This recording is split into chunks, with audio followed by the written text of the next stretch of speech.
oh fuck me, we're about to cross Alex Cross. Shit. I crossed Alex Cross.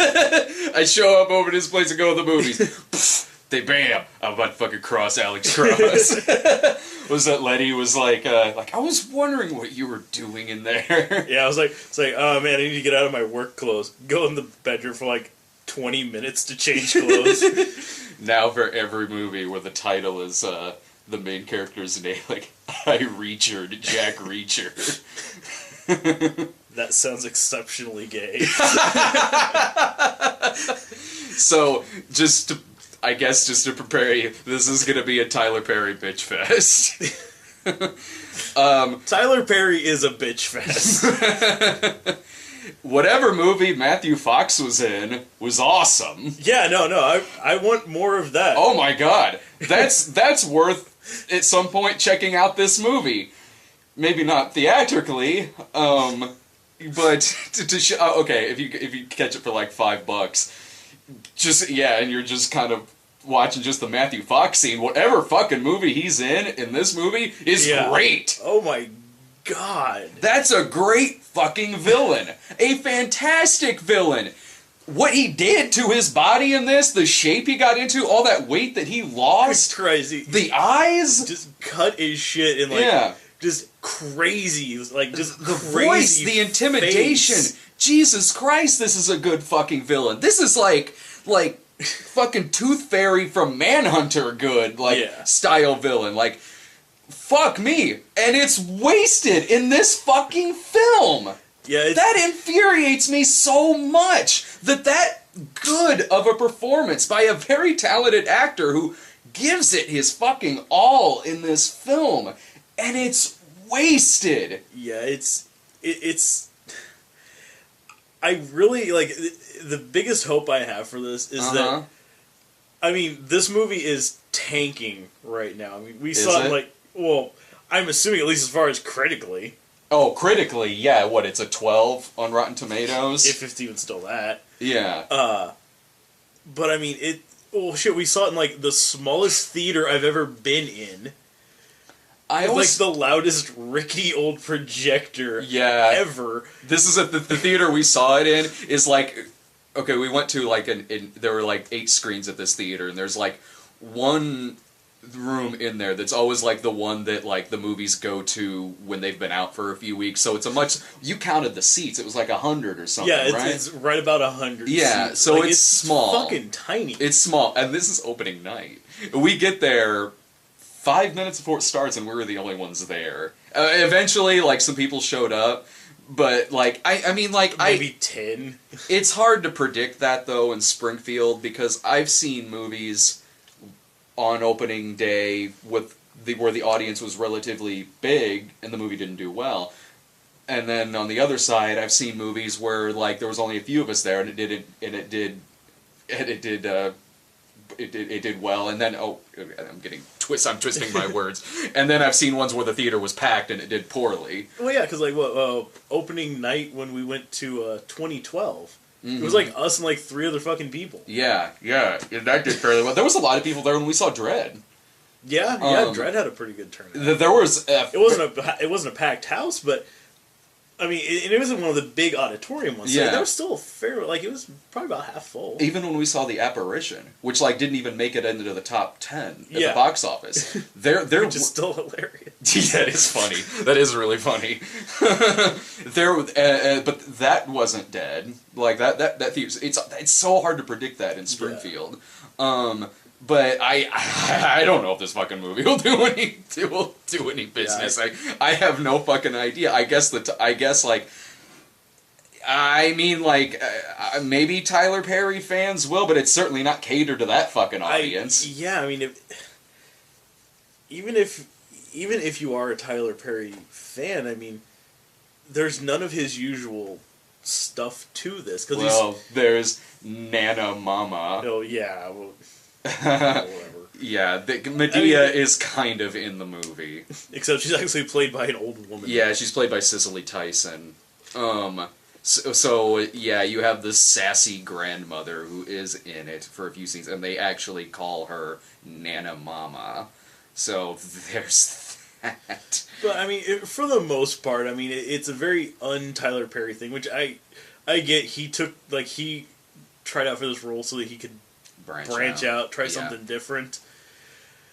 But it was a wrong choice. Yeah, you know what? It's not going to appeal to his fans because it's not what they want to see. It's not going to appeal to action movie fans because it didn't appeal to us. It's insulting. You have the hero who is completely like any scene you see him in.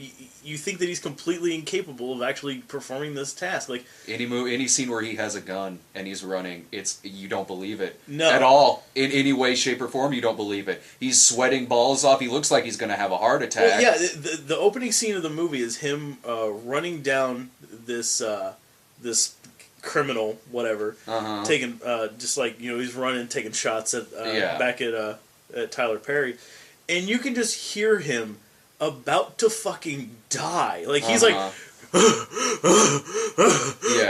like running down this hallway. I'm like, good Christ, man, just stop. Yeah, that's so infuriating because you have Matthew Fox, who is such a great villain in this movie, and on the flip side, you have the least believable action lead I've seen in a long fucking time. And of course I'm not a Tyler Perry fan. God fucking no. But, yeah, I respect that he wants to branch out. Okay, I do. I respect that. That's cool. If he wants to this isn't that movie. Yeah, if he wants to branch out, though, branch into, like serious drama. And he hasn't earned this as a performer either. He's not a gifted performer. No. When any other comedian usually branches out like this, maybe not necessarily in a thriller, but in something dramatic, they've earned that. They're capable of doing that, and they do well in that. You know what? Even in thrillers, because Robin Williams, look at when he's done Thriller.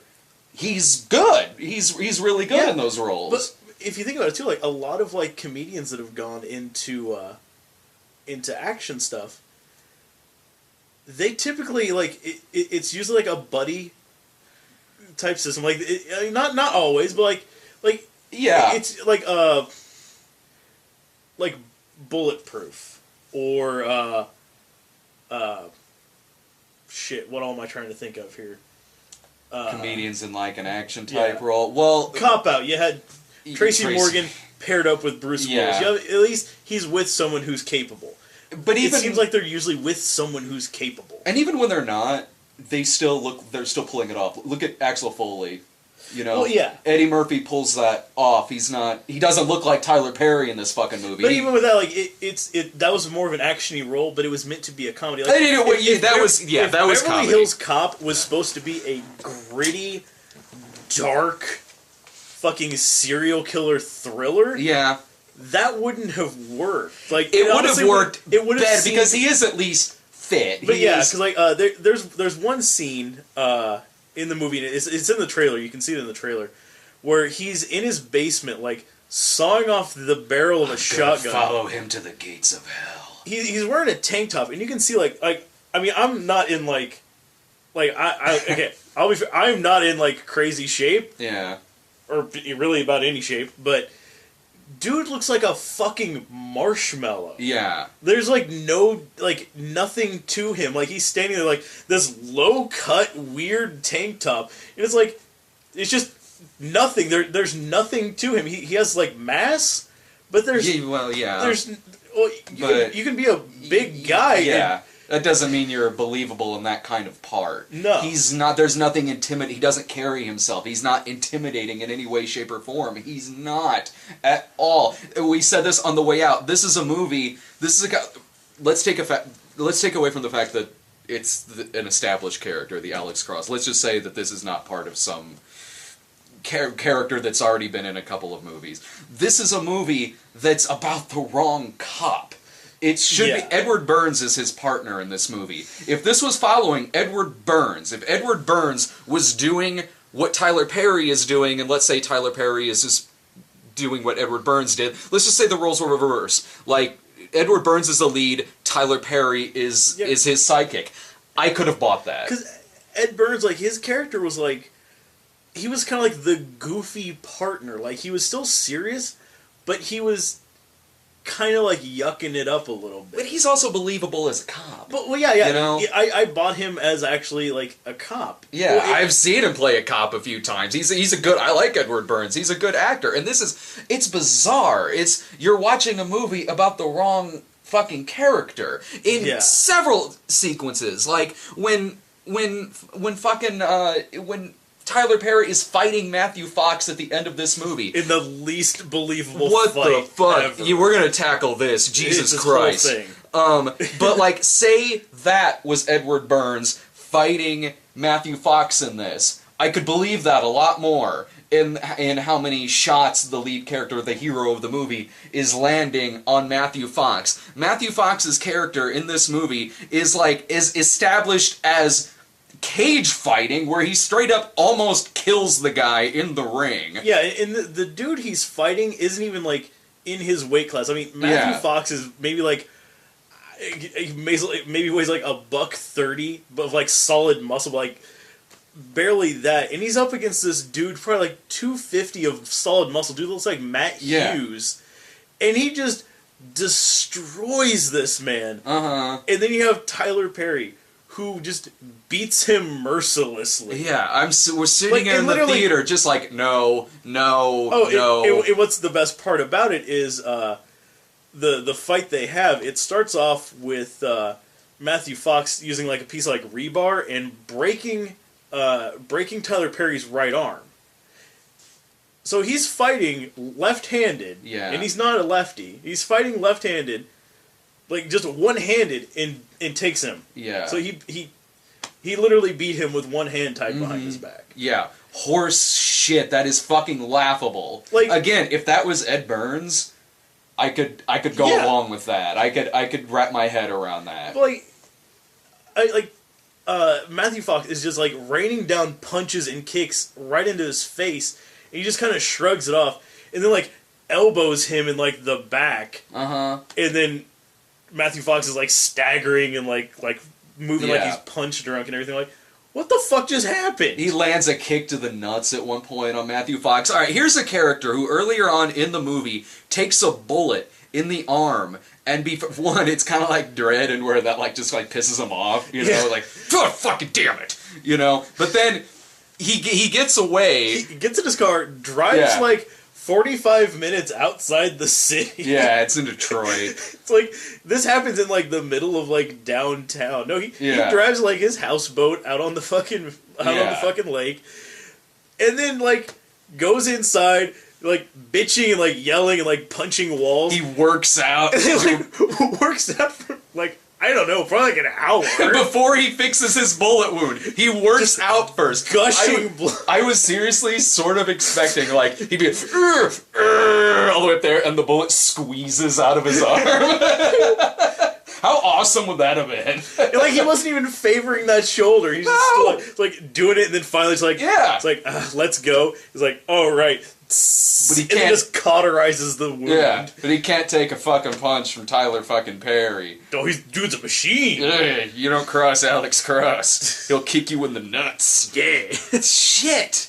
Like, you know, if it was a competent fucking lead in this movie, I'm not saying it would have been a great movie. Really, it would have been pretty standard. It's a standard movie, kind of. It's a standard movie with an exceptional villain. Yeah. The movie itself it's very much a by the numbers thriller. But at least if you had a competent guy, that would have been fine. It would have been a good escape movie, you know. It would have been like, okay, this is just a standard thriller with a really good villain, you know, because that would, I mean, it is the best part of the movie. But even if you had an Edward Burns there, Matthew Fox still would have been the best part. Yeah, we've had plenty of those, like, you know. Yeah, and I'm not saying that the movie would be bad. Sometimes standard is still fun, you know. It's still good. But yeah, he's just the least convincing action guy. But even past that, though. Because, I mean, the character Alex Cross has been in other movies before. Morgan Freeman played him in Along Came a Spider and Kiss the Girls. Yeah. But, and he played it, I mean, a much different depiction of the character. But one of the biggest things about him is he's supposed to be like this keen intellectual mind. And with Morgan Freeman, like, you could see him, like, figuring things out. reasoning things out. In this, he pulls it out of his ass. Yeah, they're like, it's like, I don't know, like, what do you think, Cross? What happened? Like, well, I only saw his face for a second, but here's what I definitely know about him. He's a former Marine. Maybe a different kind of military. I don't know. Problems with family life. And all going back to his mom. He figures out all this other shit that he just pulls out of his ass. Yeah. Like, even beyond that, even like, the train. He's on the train. Like, he's psychic or some shit like that. It's like, Matthew Fox has to blow up this dude at the end, and he uses a subway, or he uses an L train as a means to shoot a rocket launcher all the way across town. And Tyler Perry just fucking figures that out of nowhere. He figures it out right as it's about to happen, too. He's like, the train! Turns around. Matthew Fox is there. Boo. And he's just, you don't buy any of this shit that he's coming up with because he's not a competent fucking lead. Anytime he's going around a crime scene in this movie and like kind of walking it through, it's like, this is just the poor man's Manhunter. Like, you are not William Peterson, dude. Fucking really, you are not Will Graham, man. A very, very bloodless crime scene. Yeah. Like, I will say, first of all, it's preposterous this is a PG-13. A character that Matthew Fox plays in this movie, who's called the Butcher, and who gets off on torturing people, and tortures a few people in this movie. There's no way that character should be in a fucking PG-13 movie. No, he should be in a hard R back in, like, 87. Yeah. What the fuck? Why is this a fucking, like, I'll admit, it's, they show some stuff in this movie that I'm kind of surprised they got away with showing.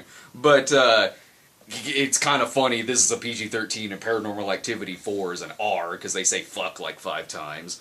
But anyway, this movie's a PG-13 because Tyler Perry is the lead, and because it's directed by Rob Cohen, who made a movie called Triple X that was PG-13. So yeah, that's why this fucking thing is a goddamn PG-13. It's preposterous this would have that rating. And you can see that it pulls back quite a bit. I mean, it does show a little more than I thought it would a few times. But even then, because we were talking about this in the car, even the stuff it does show, it's fairly quick, and there's always something kind of like the bowl full of fingers. Yeah. That's in that bloodless crime scene where he cut off limbs. Yeah. It's just a bit too neat about things. It's like... Yeah, like, it gives you, like, it's the good, like, impression of what's about to happen. Like, it's better than, like what was, like, Hates, where it didn't actually show, like, anyone getting stabbed. Like, this the only time it did was when Elizabeth Shue gets stabbed, and the only time they were able to show that is because she was wearing a black tank top, so you wouldn't really make out the blood. Like, with this, like, I mean, it at least, like, it gives you a good sense of what's about to happen. So, I mean, it kind of lets your brain do more of, like, the gruesome work than it does. Like, it shows him, like, literally, like, these, like, you know, surgical, like, shears, you know, puts it up to the hand, cuts to her, wince, cuts to a shot, and you just see something, like, bloop, into, like, this bowl. You see the finger fall into it, and that's kind of what I mean by, like, oh, I'm kind of surprised they showed that. Not that it was that gruesome, it's just, in this day and age, when you see, like, a fucking PG-13 movie like this, they pretty much... I'm surprised they still kept that in. Yeah, anymore it seems like PG-13 is just a glorified name for a PG movie. There's a time... I mean, they neuter things back so much. There's a time and a place for something like that. A movie with this character in it called The Butcher.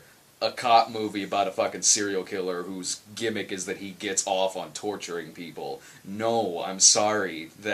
No. You don't need to cater to where a 13-year-old can get into the fucking theater, you know?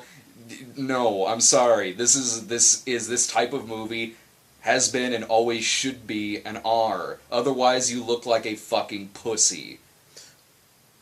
A thing that bugged me, too, and this actually is something that doesn't have to do with Tyler Perry, is, yeah, I know, right?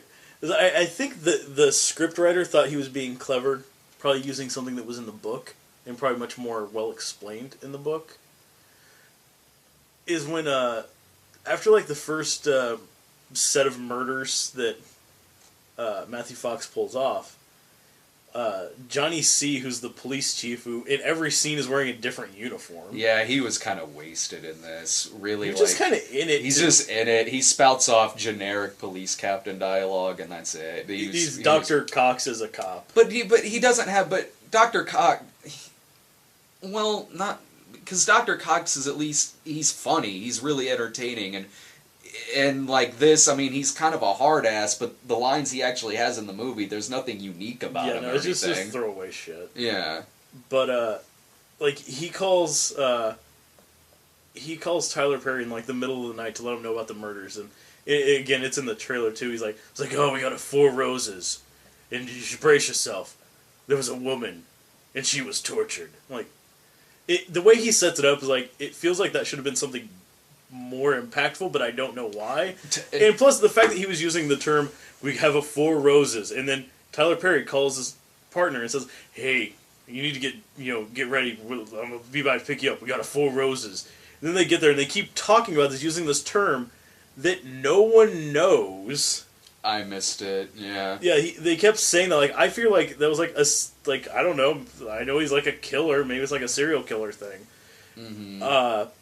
And I then don't know. It's until, like, he actually, like, mentions that one of the guys, as it's showing a CSI style, like, flashback of what happened. Yeah. Of Matthew Fox shooting a guy as he uses the term "put a rose on him," which I don't know, maybe that's like a pulp thing, like a noir detective type term. And maybe I just I don't know, maybe I'm the asshole that's just never heard it. But he says that, like, as it's showing him shooting him, like, oh, I get it, that's what they mean. But don't just fucking keep throwing that term at us. It's annoying, and I'm sure in the book maybe it's more well defined. But it really did feel like somebody was, like, doing the script writing was like, yeah, that's in the book, that's fucking good, I'm using that. We got 4 Roses. From what I understand, this movie doesn't have... maybe I'm wrong, but from what I've heard in some of the reviews, this doesn't have much to do with the books. Even the book that it's based on the book Cross. Maybe I'm because wrong. There's a guy called Detective Cross. Yeah. I think this departs quite a bit. Well, and there was just weird shit with the movie throughout. Like, at one point, like, we see, like, his home life, and we see Nana Mama and his wife, who's now pregnant, and the other kid, and his daughter, and then, like, I don't know, maybe, like, a couple scenes later, he mentions, like, it's like, oh, come on, man, I got 3 kids, my 2, and then 1 more on the way. Like, he has 3 kids. Where the hell's the other kid? Yeah, we only saw the like daughter a few times now. We only saw the daughter at one point. We don't see the son until the funeral scene. Yeah. Okay. So, like, this, again, why I like Matthew Fox's character in this is that he's a competent villain. Like, he gets away with shit in this movie. He's a much better detective than Alex Cross. Yeah, he fucking gets away with shit in this movie. Like, really, it's fucking just bad luck that he got caught. Like, but anyway, so, like, in the trailer, and this is a part that actually kind of got me. Like, I didn't expect it to go there. Like, in the trailer, you see that scene where he's got the sniper rifle and he points to the wife and he says, by the way, you have a pretty wife. And he kills her. Yeah, he says that and then just shoots her in the heart. Yeah, shoots her dead. That actually got me. Like, I did not expect that. There was no toying around with it. It was literally like, it's like, that was him saying that instead of, by the way, detective, I'm going to shoot your wife in the heart now. Yeah. And then it just happens, like, dead, and then he just leaves. He's like, fuck it, I don't even need to stay. Again, it makes a really good villain because he's unpredictable in that, like, wow, he's actually getting away with shit that... He's actually succeeding at shit that most villains in movies like this kind of don't, usually. He doesn't banter, he doesn't, like, lead him on, like, there's not some, like, big cat and mouse... He will straight up fucking kill you. He kills the other cop. He kills Edward Burns' girlfriend partner. Yeah, just, like, sneaks into her house and just tortures and kills her. Yeah. He doesn't fucking care. He just does not care. Yeah, and it's good fucking lord. And so, again, a great villain wasted in this really piece of shit movie. And it makes it really dumb that, like, he fucking gets caught. You know, because first of all, that whole sequence was stupid anyway. It was a big fucking commercial for OnStar. Oh, yeah. The last half of this movie is a commercial for Cadillacs. Yeah, well, fuck, the whole movie is a commercial for Cadillacs. I didn't start noticing it until the second half. Did you notice it before then? Well, just a lot of shots of Cadillacs. Oh, okay. But, and I know, like, kind of like we were harping on about, like, product placement. And I know that, like, alright, I know that just because, like, if this cup was sitting in, like, a shot, like, it's not a promotion for, you know, EA Sports or Coke Zero. Like, sometimes you just have shit in the background. I get that. Mm-hmm. But it was doing everything they could to show us Cadillacs. The door, the Cadillac Museum, the door opening into where you see the reflection of Cadillac and the reflection of the window. The neon sign, big as life across the screen, says Cadillac, with, like, the big Cadillac, like, emblem on it. The OnStar car chase. Yeah, like, they need to track him down, so they get a partial on it, and they mention, like, exactly what model Cadillac it is, partial plate. Like, well, how are we going to track it? Like, it's like, call OnStar. They can track the car with the GPS. Oh, how about that? And then way overacting OnStar lady on the phone with them, just, like, overacting the shit out of that, like, out of a fucking commercial. Like, oh my god, damn it, Cross, listen to me. He's just turning the corner on this street. Cross, are you there? You are 3 blocks away from him. Well, and, like, they tell, like, oh, he's disabled the thing, and they're like, well, with OnStar, all you really need is, like, to know what kind of car it is and, like, the VIN number, and they can track it that way. I'm like, oh, I'm glad he had to tell OnStar how to use their own shit. I'm glad he knows how to use that better than the people who work there. But then, like, everybody else in, like and when they there's, like, the other guy who, like, Jean Reno's character in his fleet of Cadillac SUVs. And, like, it's fucking everywhere. the song, fucking song. Or there's a scene where it looks like he's gotten away with everything. Matthew Fox gets into his Cadillac, and he starts driving, and he turns on the radio, and I don't know what fucking song it was, but it was someone, like, literally, as soon as he turns it on, is someone singing about Cadillacs. Why would he even be listening to that? Because he's a Cadillac man. Jesus Christ! It's fucking everywhere. This is more of a commercial than the movie Cadillac Man. Why would he even be listening to that song? And it's like a 30 or 40 second shot where he's just driving, listening to that, and then he goes out of the fucking parking garage and boom! Tyler Perry just hits him dead on, which, again, Matthew Fox just gets caught in this movie out of dumb fucking luck, because how was he gonna know that he was gonna be the one he was gonna fucking hit? He could have just fucking hit anybody. Is OnStar that fucking good? Yeah, because that's the thing, is, like, we were talking about, like, it's not like he had, like, a GPS tracker, like, he's looking, like, oh, he's on the move, oh, we need to catch up. No, like, he was, like, talking to, like, just somebody on the phone, like, it's like, you're close, he's, like, a block away, he must be, like, this, he's at this intersection.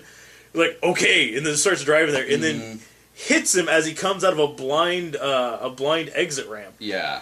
That could have just as easily been, like, a family of 5 in their station wagon. Yeah. That could have been a fucking bloodbath. Yeah. Oh, but luckily, no. Well, apparently it was the killer. He's psychic, so I guess he fucking knew he was gonna come out of that fucking parking garage. Yeah. Oof. But think, what would you do? I drive out of the parking ramp. And every time he says, like, a line that's, like, really intense, you know, he kind of poses first. He kind of, like, you're the man who killed my wife. Or even, like, when he gets called, like, when he's in bed with his wife at the beginning, and he sits up and this is Cross, go, or something like that. Like, he does, like, this is slow kind of posing that he does. And again, it pisses me off again, too, because, like, Idris Elba was in the running for this part. Yeah. Who the fuck thought that Tyler Perry was the better goddamn choice?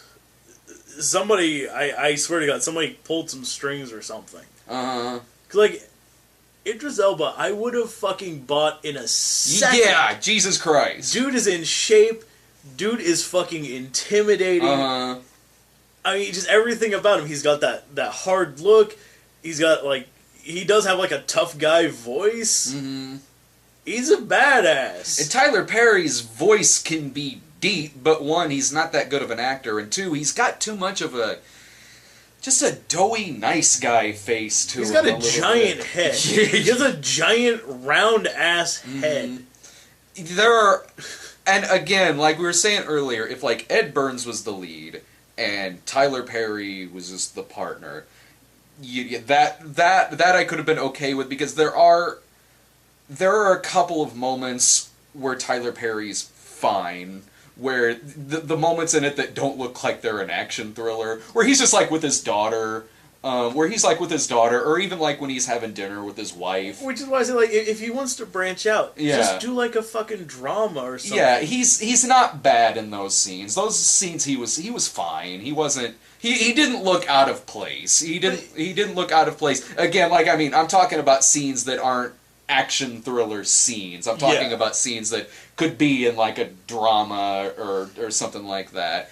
And again, like, if he was playing the partner and we just kind of cut to that every now and then, and Edward Burns was the lead, I could have bought him in that part. Sure, why not? Yeah. I'm sure someone else could have done better, but it wouldn't have ruined the fucking movie. Yeah. Like, this, I don't know, like... Was he better in this than Medea's Witness Protection? He did kind of do the laughing thing a little bit in weird moments, like you were talking about with that movie. I don't know why he does. Like it's like he doesn't know what else to do to fill space, so he just chuckles to himself. You gotta stay with his family, man. I'm just saying.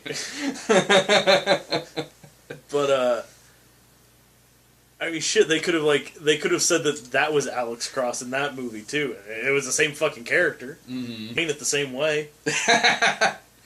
Was he better? Follow Eugene Levy to the gates of hell. Is it better?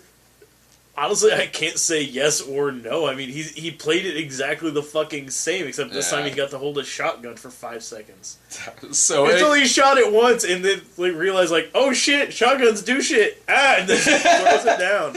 He's so incompetent with a shotgun, too. Remember when he's chasing Matthew Fox there at the end, and Matthew Fox is climbing up this wood ladder to go into, like, this kind of theater area up top, and Tyler Perry aims the shotgun and shoots him, and it blows the ladder off. Son of a bitch! He does that, he's like, looks at it like, he just throws it down and pulls out like just a normal handgun. It's like, why did you bring that? And when he gets, when Matthew Fox, blows up that office at that one point near the beginning of the movie, the glass is shattering, girl gets blown back through the glass, and Tyler Perry's got the shotgun, and he shoots it, and it's like slow motion, ooh, falls over. It just looks like, it doesn't look like that happened because of a blast. It looked like that happened because he shot that and is now having a heart attack. Yeah. It was more thrills than he thought he could handle. Yeah. No, I guess, a good other way to, it honestly, it seemed like they just put him in the role because someone pulled strings, just take, other movies and, try doing the same thing, have, what should be a much harder actor and then put, a goofy comedian in it, it's oh shit, that'd be if we saw, the trailers for, that new, Jack Reacher. Rob Schneider is Jack Reacher. Yeah, Horatio Sands is Jack Reacher. Just something that doesn't make any sense, some doughy, out-of-shape schlub. Mm-hmm. Jonah Hill is Jack Ryan. Fat Jonah Hill. Fat Jonah Hill. I miss that guy. I know, right? Man, come on. Well, it was just the same way as how it was really hard to buy Seth Rogen. I blanked on his name. Really hard to buy Seth Rogen as the Green Hornet. Yeah, I mean, I didn't. At least but it was a much goofier. That was a goofy movie. I mean, that was more or less a comedy. But even that, it was still, because it's why does it have to fucking be the Green Hornet? Why is this the Green Hornet? Whatever, fucking ever. But yeah, it's the sort of thing is sometimes it just doesn't work. Some like you said, some comedians can go into that and actually pull it off okay. It seems like though, if you're gonna have a comedian in an action movie, have it be an action comedy. Yeah, or at least one something who's got the chops and kind of Yeah. the intimidation to do that. Because, like, yeah, some people can, like, pull a big switch like that. Like, yeah. Like, I think, honestly, what's always going to be, like, kind of like the benchmark for stuff like that is Robin Williams in Insomnia. Yeah, yeah. A 1 hour photo. He pulled such a drastic shift that it worked, but he wasn't, like, in Insomnia, he wasn't... Yeah. He wasn't playing a villain that's like Matthew Fox's character was in this. Scuba gear, going through like water chutes and stuff like that. That was awesome. That was great. Like scales this like 50-story building by going up a water main with scuba gear on. Dude swam up a building. That's fucking great. Like I said, Matthew Fox, his scenes. He's in a great movie. Whatever movie he's in is fucking awesome. Whatever the fuck Tyler Perry's doing is a fucking joke. But yeah, I mean, Matthew Fox, he seems like he needs to be in something with like if he was the villain in like if this wasn't Alex Cross, but it was like I don't know, like something like Mission Impossible or something. Yeah. That would have been great. We've already had Josh Holloway in a Mission Impossible movie. I would like to have more of him in that. I know, right? That pissed me off. Me too. It's like, oh shit, it's Sawyer. Oh, he's dead. I'm dead, Freckles. I got shot. We were kind of joking too about how Matthew Fox in this looks like if Jack actually did live on an island for about 4 years. He's cut and fucking insane. Yeah, crazy, just thin as shit, just muscle. Like, he didn't even look like works out muscle. He was like, lives in the woods muscle. Yeah. Oh, what did it take you, like, 2 seconds to call the Jean Reno thing in this? Oh, yeah, as soon as, like, Jean Reno is like this, I don't know, billionaire capitalist or something in the movie, and as soon as he walks on fucking on scene, it's like he's behind it. Yeah, because there's an unnamed person who we see has paid Matthew Fox to be doing what he's doing in the movie. Granted, Matthew Fox plays an uber sadist, so he takes his fucking time in killing the person. Yeah. He tortures them to death first. Like, really, the dude just wants these people dead. Matthew Fox is fucking insane, so he's gonna torture them first. Yeah, I think Jean Reno just thought he was hiring, like, a bag man. Like, he wasn't prepared for what he bought. Yeah. Exactly, man. He wanted to hire like fucking Tom Cruise from Collateral, but got fucking John Doe from Seven. Because he was just, I think, expecting him to like, all right, drive me to this address, wait outside, upstairs, pop, back downstairs. All right, let's go. Yeah. So there's a person who has paid Matthew Fox to do all this, and when you got Jean Reno who turns up in this, like. Oh, gee, I wonder who's fucking telling Matthew Fox to do all this shit. It took, like a second. Yeah. But, like, everything in this felt just as telegraphed. Like, from when we watched, like the first time I saw a trailer for this, and we were talking about, like all right, there's no way that he's gonna, like, that Tyler Perry's gonna end up killing him or beating him in, like, a straight-up fight. If he dies, it's gonna be because of his own hubris. Mm-hmm. And that's what it ended up being. Like, in the trailer, it shows him, like, running around that dilapidated theater. And, like, even, like, when I saw that, I'm like, oh, he's just gonna fall. That's how he's gonna die. It's not gonna be because he kills him in a, like, one-on-one fight or shoots him. He's gonna fall. And he fell. But at the same time, though, like, that fight was so fucking unrealistic. Because they were making Tyler Perry win that fight. Well, even before the fall thing, they were making Tyler Perry win. But did you see what they had to do to make it look like he was winning? Yeah, you couldn't tell what was going on. Oh it my went God. into insane shaky cam. It wasn't even like a shaky cam. Like when I think that, I think shit like Cloverfield or like any like found footage type movie. It's just kind of shaky. This looked like Steven Seagal direct-to-video fight scene. Yeah, it's like whoever was like filming the fight choreography suddenly just went into like a seizure. It was like having like hand spasms or something. Cause like it was all over the fucking place. Like you'd see like it would stop and be like perfectly calm. And, like Matthew Fox would like kind of juke in and like get a couple good punches, and then Tyler Perry would rush him, and then the camera would just flip the fuck out. Yeah. slow motion, fast motion, like blurry like tracers and shit. Not even the fucking cameraman's buying this shit. It's like I can only assume that they filmed this, and the director's sitting there looking at the fucking dailies, like, fuck, what do I do with this? Can you not show like broken bones being broken in a PG-13 movie? Because I've been noticing this a lot recently. We've seen that before. But I've been noticing. I can't pick one off the top of my head. Because like every time that happened in Dark Knight Rises, it fucking cut away. And in this, when he breaks the guy's arm in the ring, the camera again goes all distorted and shit, like when he does it. Well, to be fair though, like it seemed like with some of that, like it kept doing that weird thing where like when Matthew Fox was about to do something like really crazy, it would do like a bunch of like close like zoom in on his face and like shaky and like like it would overexpose and shit like that. So that's kind of what I took that part as. You still didn't hear a snap or anything though.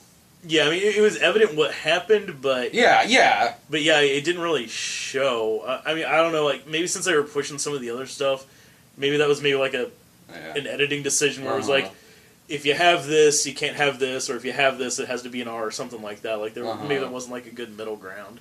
I do think there's going to be an unrated version when this goes on DVD. As long as it's more Matthew Fox. Oh, dude, yeah, more Matthew Fox. Fuck yeah! All the stuff with Tyler Perry in it, that's not even PG-13. That's PG. Yeah, he doesn't even say a bad word. Like he's like he says maggot a lot. Yeah, like he says maggot like 2 or 3 times. Like he's talking like literally.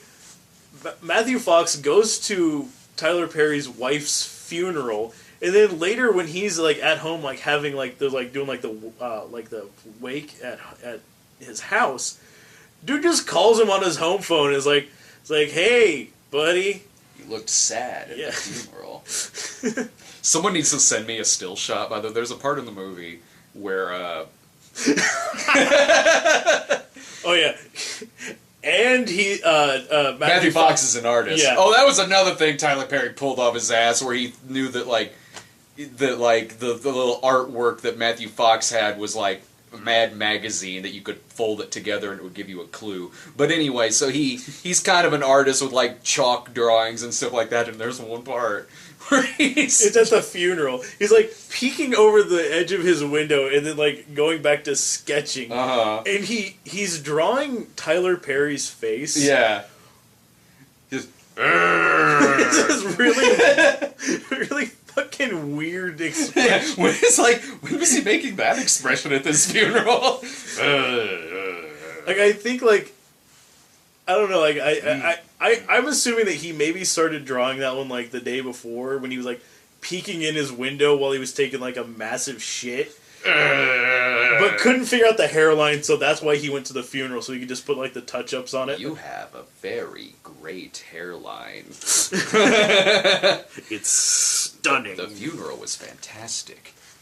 Yeah, I gotta get that still shot. I gotta fucking get that still shot. That was amazing. I still just love though that he called him in home. He was basically like, "What? You mad, bro? What? Did he say something like, "Oh, Cross, did I call you at a bad time?" It's like his opening line. He's phenomenal. The movie's worth seeing for free. just to see Matthew Fox's. But you gotta admit, it's worth it to see Matthew Fox's part. Yeah, and I just hope that someone out there that has a much better script with a much better like cast attached, sees this and realizes what the hell Matthew Fox can do. Because, I mean, I'm sure he's done stuff since Lost. I haven't fucking seen any of it. I don't think I've seen him in a single thing since the end of the fucking Lost. Speed Racer, was that before or after Lost ended? Who could fucking remember, right? Still. Don't come at me with that. I don't know, maybe this was like his like penance for that being in that movie. For being in Speed Racer. It's like he had to put in a much better performance, but he had to do it in a much worse movie. Mm-hmm. I can't think. I'm sure there's been something. I can't. Yeah, I mean, I can't fucking remember. Well, we're gonna take a break. We'll be right back. Alright, so we're gonna have a little bit of fun here again. I printed off some more stuff from Rotten Tomatoes, like we did with Dread. Because there's points where you just don't feel like talking about the fucking trailers. Like, okay, we got the same fucking trailers that we got the last two fucking times. There are actually a few of them that were for movies I thought even already came out. Like, I haven't seen a trailer in a while for, what was it, Flight? So I just assumed that was out. That Flight had already come out. Although one thing with that, I did see a poster for it at Showplace 12 the other day. Yeah. It's a very fucking minimalist poster.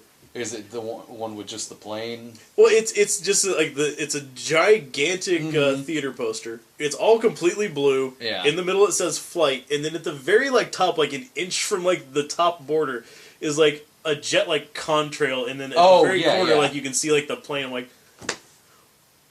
what the fuck is that? They just really quick post. I just go outside, click. There's our poster. Yeah. Click, print, done. I printed off really funny Tyler Perry quotes from RottenTomatoes.com, or at least ones that kind of made me smile a bit, from critics who didn't like it. And these are mostly directed at Tyler Perry. For a franchise with an off-the-charts nuanced thinker as its protagonist, Alex Cross isn't very smart. Yeah. He's psychic, man. He pulls shit out of his ass throughout the whole movie. Stripped down to his undershirt, or brandishing an assault rifle, Perry looks both incongruous and ridiculous. An icon out of water. I mean, he's an icon. Tyler Perry's a fucking icon. No shit. The icon, the legend, Tyler Perry. Tyler Perry trades Medea drag for the shoulder holster and scowl of a genius police detective, but the movie couldn't be any sillier if Alex Cross pursued the story sadistic killer in a gray wig and granny panties. He had Cicely Tyson right there, man. He could have borrowed some of her panties. I need to borrow this. Be soft as shotgun. Oh, and one more thing. I need your bra. Well, shit, I'm sure, like, that low-cut tank top he had, I'm sure that wasn't his. Or, like, that... I thought he was wearing a duster, but the more I think about it, it looked like it was just a really long, like, silk blouse. Like, it was very flowing for a coat. I mixed up my character bags. Well, it looked like he was wearing, like, a painter's smock. Yeah. I just hope that they give Perry his granny wig back for any sequels, because CSI Medea seems far more appealing than any other film like Alex Cross. Don't give him ideas. They would make CSI Medea. Oh, God. That's alright. I wouldn't have to fucking go see it.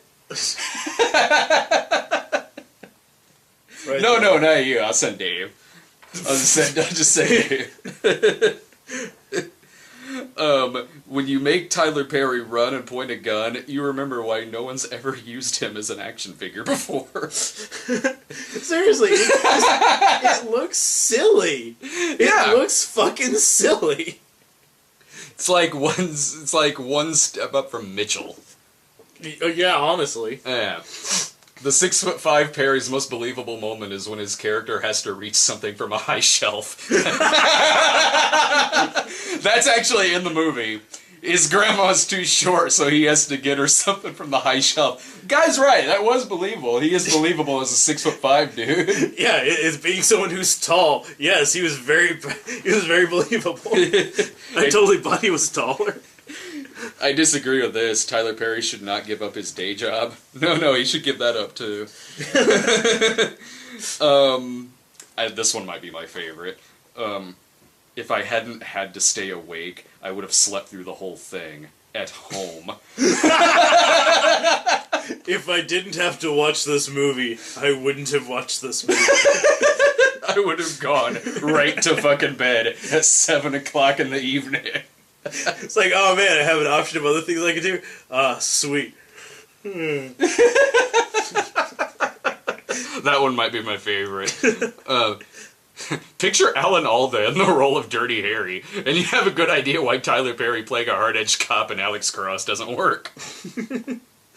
Alan Alda is like a talented... I can buy that. He's got like a very serious face. Yeah.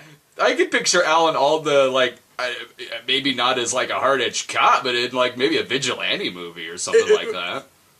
Maybe like... Honestly, even Tyler Perry, like the part where he's sawing off a shotgun in this, that's only relatively believable if it's a vigilante film, not as this is a hard-edged cop who's sawing off a fucking shotgun to go after a killer. If this was just like Joe Schmo and he's been pushed to the edge and you buy that he's like out of shape and shit like that, and he's sort of doing that, but no, it's not quite the context of the movie. Well, I'll say this, like, one of the things that I think is really weird is, like, he goes, like, vigilante style, like, he goes kind of rogue about it. Not compared to, like... But, like, they're, like, breaking into the precinct, beats up another cop so he can steal evidence to give to, like, a known felon. Mm-hmm. But then, at the same time, he's like, I'm not a cop, not today, I'm a man out for vengeance for my wife. But he's still wearing, like, the entire time, he never takes off, like... his badge. Yeah, he's got, like, the lanyard, like, you know, shield on it. He wears that the whole fucking movie. Yeah. Even at times when it doesn't seem to make, like they bust in on, like, that, It's so we can always buy that he's a police officer. Like, he and his partner bust in on, like, that chemist that's, like, cooking up, like, that drug that the butcher uses. And he's, like, beating the shit out of the guy, like cracks him in the leg with a putter. I don't know. Yeah. And then, like, dislocates his shoulder, but the whole time, he's wearing a badge. Like, the guy could easily just, like, look at that and, like, call and, like, report him for brutality. Yeah. And, again, we didn't even hear, like, a crack or anything. Yeah, no, it's just more like the screaming and him, like, turning his arms. Yeah, I was kind of of like, well, did he or didn't he? I didn't hear any kind of... Are we not allowed to hear bones breaking anymore? You know what? It's probably some weird... Like, it wouldn't surprise me if some weird shit, like, Tyler Perry didn't want that to happen in his scene or in his movie. It's something. Like I said earlier, it would not surprise me if one of the main reasons that this is a PG-13 is because Tyler Perry's the lead. Because, yeah, it doesn't make sense why it would be. Yeah. Not with that villain. Not with the... Not with the story that it is. Mm-hmm. Not with the context of everything that's going on, what this villain does... even sort of what Alex Cross kind of does in some points, like with the guy with the chemist guy, and also scenes of him profiling fucking torture scenes. Yeah, you know. This is the last one. Given $45 million, it seems likely that the famously inept director of The Room, Tommy Wiseau, would make something like Alex Cross, or maybe even something better. There you have it, folks. A vote for Tommy Wiseau. Yeah. Don't ever Wiseau, Tommy Wiseau. At least we got that catchphrase out of this movie. Yeah. The dumbest tagline I've heard in a long fucking time. And now I got this sweet T-shirt. T-shirt. You got the sweet T-shirt because of it. Like shows that I was there, man. Yeah. I fucking crossed Alex Cross. I wear this proudly. It's gonna get to the point where we start just accidentally doing that with movies that like don't have like the name in there, something like that, or it's like don't ever Argo Ben Argo. Wait a minute, shit, that doesn't make sense. God damn it, that fucking tagline. Don't ever Weenie, Frankenweenie. Yeah. Don't ever Activity 4, Paranormal Activity 4. I've been doing that for just random shit. Yeah. Well, hell, that one time when you said don't ever Witness Protection, Medea's Witness Protection. It's a good catchphrase. You can use it for anything. Yeah. As long as you don't give a shit about sounding good. Yeah, you can use it anywhere you want. Well, I guess if I have a final thought on this is that Matthew Fox is great. If you catch the movie sometime, check out his performance in this because he gives it his fucking all. He makes a memorable villain. He puts his fucking heart into this. And it shows on screen. He's fucking phenomenal in it. And it's wasted on a standard thriller, which would have been fine had you had some kind of competent lead, and it so doesn't have that. As great as Matthew Fox is in this movie, that is how incompetent our lead is in casting, in performance, in execution, in believability. It's just a pretty infuriating movie because of that, and it's pretty bad because of that. That's my final thought on it. Yeah, with the exception of, again, I feel like we just keep going around the same part, but yeah, with the exception of Matthew Fox, there's really not any reason to watch this movie. No, there's not. If you're antsy, I'm sure someone's already recorded it and uploaded it online from a theater. Or just wait a couple years. Like, I'm sure that TNT will wear out their copy of this tape playing it every fucking weekend. TBS, dude. That's the Tyler Perry network. Well, no, TNT. That's where the movies are at. They're gonna make they're gonna make a half-hour sitcom out of this with fucking help me out, Terry Crews.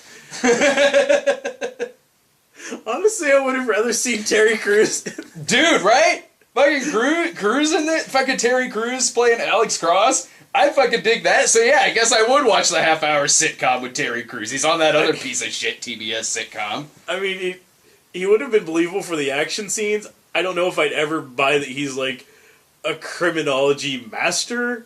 Well, there's that, yeah. But you know what? I'll take that trade-off, I didn't buy Tyler Perry as a fucking criminologist either, so what the fuck's the difference? So at least there would be one believable factor there. There would be something. There would be at least one believable factor about this fucking guy. There would at least be that, and then I possibly could have recommended the movie. I got nothing else. You got anything? I'm so fucking done talking about Alex Cross. You can't tell by your shirt. I done crossed him. I don't need to do it twice. Well, we'll be back next week with something better, hopefully. Silent Hill 2. Oh God! Fucking damn it! Silent Hill and Cloud Atlas. I think that starts next weekend. All 3 hours of it. So, see ya. Alright,